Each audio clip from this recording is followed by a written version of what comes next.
Over the past year, Ford has had considerable difficulties in its relationship with dealers, leading to tense dynamics. The main source of criticism is the excessive prices dealers charge for Ford cars. Both Ford and its consumers have been frustrated as a result of this.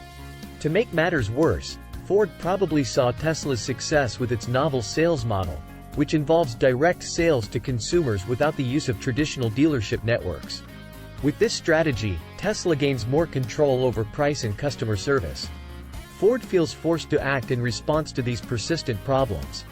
By aiming to exclude these sellers from the equation, the corporation is attempting to address the issue. Last year, Ford introduced a new electric vehicle strategy that required dealerships to decide carefully whether or not to participate in the sale of Ford EVs. It was not, however, as straightforward as checking a box. In order to show that its dealers were committed to and supportive of the EV project, Ford set forth precise standards and strict restrictions. Notably, the new strategy required dealerships to make a monetary investment in order to implement it. For EVs, this investment meant introducing fixed, no-bargaining pricing in order to give customers transparency and stability. Ford made the decision to divide its sales activities into two groups: Ford Blue Oval, which sells gas-powered vehicles, and Ford Model E, which sells fully electric vehicles. Dealerships had the option to go on doing business under the Blue Oval name even if they decided to market combustion or hybrid-powered vehicles. Dealerships had to join Ford's Model E division, which required a sizable commitment, in order to offer fully electric automobiles. Ford intended to underscore its commitment to electric mobility while giving dealerships that wanted to continue selling conventional automobiles freedom by establishing distinct divisions. Dealerships requesting the Model E accreditation had to choose whether to spend more money to earn the coveted designation. The lower-tier Model E certified appointment had an annual cap on EV sales but permitted dealerships to market and sell battery-powered Fords. According to reports, dealerships that reach elite level are exempt from this sales cap. Between $500,000 and $1.2 million in significant investments were needed for the Model E initiative.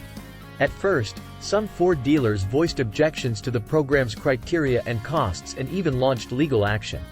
After the changes were made, the majority of Ford dealers chose to participate in the program, with many opting for the more expensive Elite Model E certification. Due to subsequent program adjustments made by Ford, some dealerships withdrew.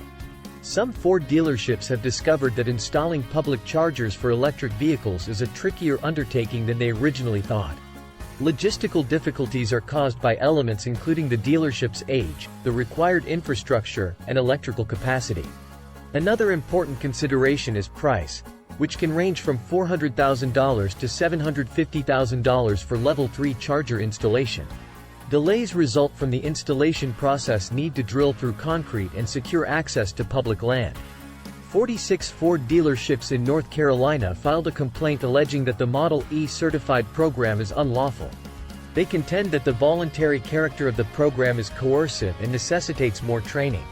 In addition, they object to Ford's no-bargaining price policy and its requirement that customers use a remote pickup and delivery system. There is talk about Ford's overall strategy and whether the automaker plans to drive dealerships out of business and switch to an online vehicle sales model akin to Tesla. Ford, however, makes it known that it respects the decisions made by its dealers and provides flexibility. Ford intends to offer flexibility and recognize the importance of dealerships informing their strategy, as seen by the second enrollment period that is scheduled for 2027 to 2029.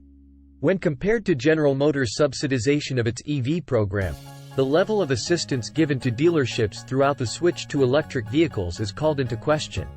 In places where its dealerships are located, GM has created a similar initiative and provides funds for Level 2 charger installation. In conclusion, questions about Ford's intentions have been raised in light of the company's ongoing Model E certified program improvements and some dealerships' reservations. Ford asserts that it values dealer options and flexibility, but there are still concerns about the quality of support provided throughout the switch to electric vehicles. Although perspectives on this topic may differ, the scenario appears to indicate that Ford is attempting to drive dealerships out. Please be aware that the next section is entirely hypothetical and not supported by any factual data. Continuing the conversation, Some people think that Ford's activities are part of a larger plan to switch to online vehicle sales, akin to Tesla's direct-to-consumer model. According to this notion, Jim Farley, the CEO of Ford, would want dealerships to voluntarily leave the industry. Ford may increase its control over price, improve the consumer experience, and simplify the sales process by doing this. Although Ford has not made such intentions known, others contend that a shift in that way is evident from the current Model E certified program standards and ongoing advancements.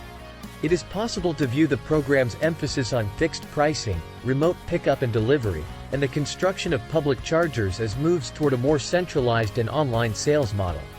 However, Ford's stated position is that it respects dealerships and gives them the freedom to decide what is best for their operation and clientele. They place a strong emphasis on adaptability and recognize the dealership's part in creating their own strategy. Ford also notes a second registration period that is anticipated in the future, which might be viewed as a method to provide dealerships more chances to take part in the program. General Motors, GM, has adopted a different strategy with its EV program by heavily subsidizing the installation of Level 2 chargers at its dealerships. With the help of this program, dealerships will be able to establish charging stations in the locations where they operate, easing the switch to electric vehicles. The strategy used by GM is thought to be more helpful and advantageous to its dealerships. In the end, there are issues raised by Ford dealerships about the amount of assistance and cooperation between the firm and its dealers throughout the switch to electric vehicles as a result of the current developments, legal proceedings, and concerns voiced by those businesses.